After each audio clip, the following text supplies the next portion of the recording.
Let's talk about cognitive biases, those mental traps that can lead us to make irrational decisions. Just like optical illusions, these biases are often rooted in the way our brains are wired. It's not like we are making random mistakes. They are predictable patterns of thinking that, unfortunately, can lead to systematic errors in our judgment. One of the most, well-known of these biases is the anchoring effect. This is where our judgments are influenced by an initial piece of information, even if that information is totally irrelevant.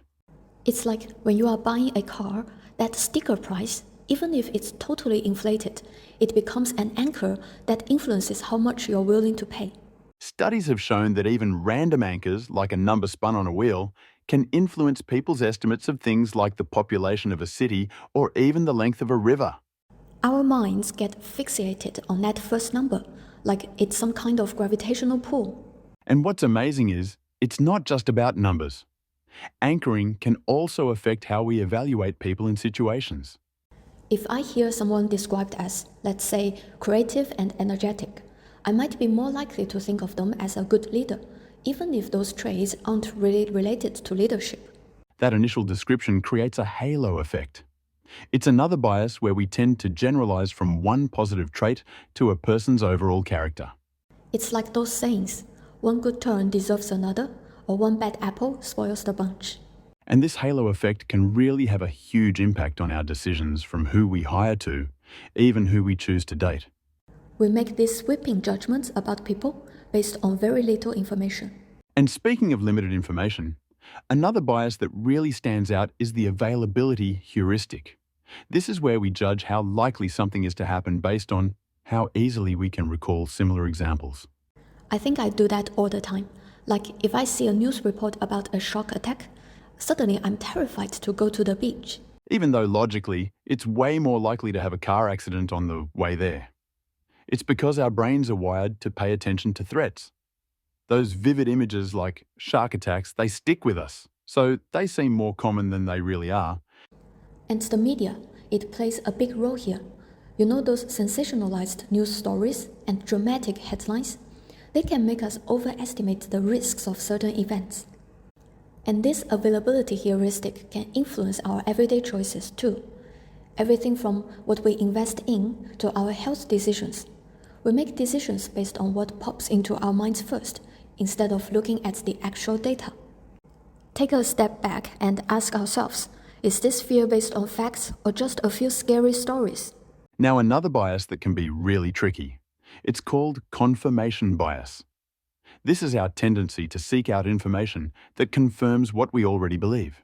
And at the same time, we ignore or downplay information that contradicts those beliefs. It's a natural human tendency. We all do it. We like to feel like we're right.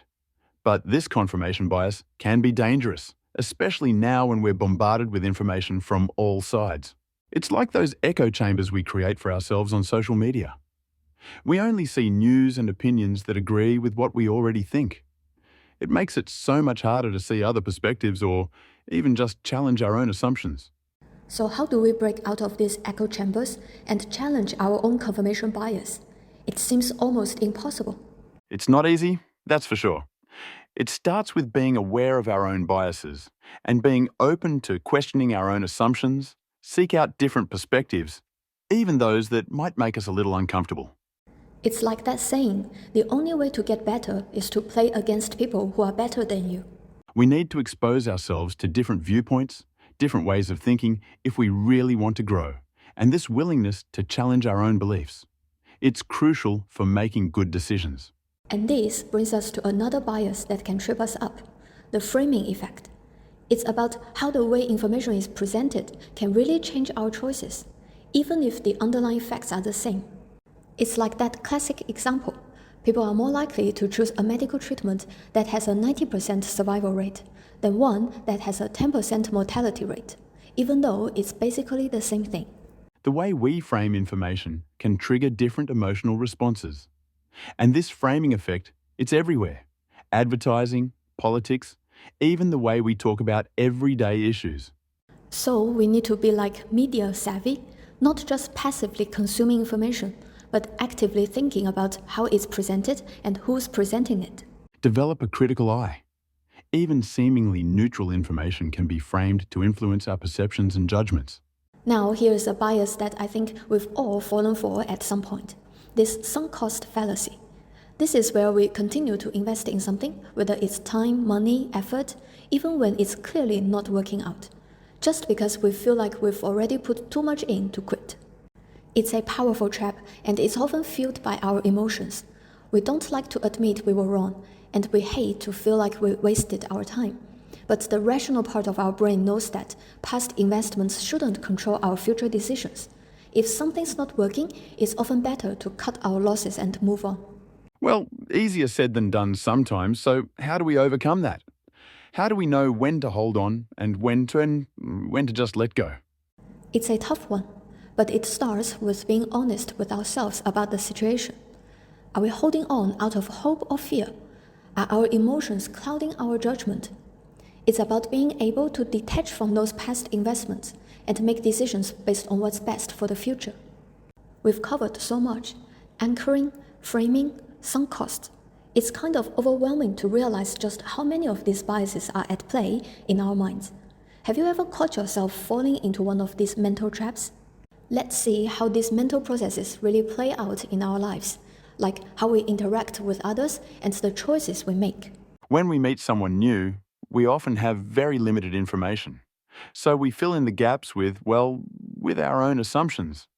And once those first impressions are formed, they can be surprisingly hard to change. Imagine you meet someone at a party and they are on the phone the whole time. You might think, oh, they are not very friendly, or they are not interested in talking. But maybe they were just dealing with some urgent work issue. But that first impression, it might stick with you. And it could even make you miss out on a potentially great connection. It's a good reminder to be careful about those snap judgments and to try to update our opinions as we get to know people better. Now, switching gears a bit, let's talk about how our mental quirks can affect our financial decisions. We've already discussed the sunk cost fallacy, but there is also loss aversion. It's the idea that the pain of losing, say, $100 feels more intense than the pleasure of gaining $100. And this can lead people to hold on to investments that are clearly losing money, just hoping for a turnaround. They're afraid to sell and make that loss real. And speaking of emotions, there is another one: overconfidence.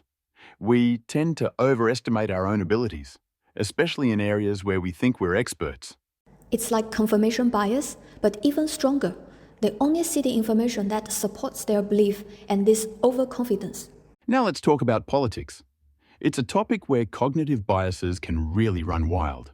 We've mentioned confirmation bias and how it creates echo chambers, but there's also in-group bias. We naturally favor people who belong to our social groups, whether it's political parties, religions, even sports teams. It's like we are all part of these tribes, and this tribalism can make us more likely to believe information from our in-group, even if it's not accurate. We trust people who share our views, even if those views aren't really based on facts. It's like those die-hard sports fans. They can justify almost anything their team does. And this can fuel the spread of misinformation, especially online. Some recommendation algorithms just feed us more of what we already believe. It creates this vicious cycle. We see more information that confirms our biases, which makes us even more convinced we're right and less open to other perspectives. It's like we're trapped in our own little bubbles. It's a real challenge. So with all these biases at play, how do we make good decisions? It feels like everyone's trying to manipulate our thinking all the time. When you recognize those mental shortcuts, you can start to question your own assumptions and look for a wider range of information. We need to be active, not passive. When we're taking in information, ask questions. Who's presenting this? What's their agenda, and what biases might be affecting me? And be open to hearing different points of view, even if they challenge your beliefs. Remember System 2, that deliberate analytical part of your thinking. Use it to override those impulsive judgments from System 1. The more we learn about how our minds work, the more we can actually take control of our own thinking, make better choices, and navigate the world with a little more clarity and purpose.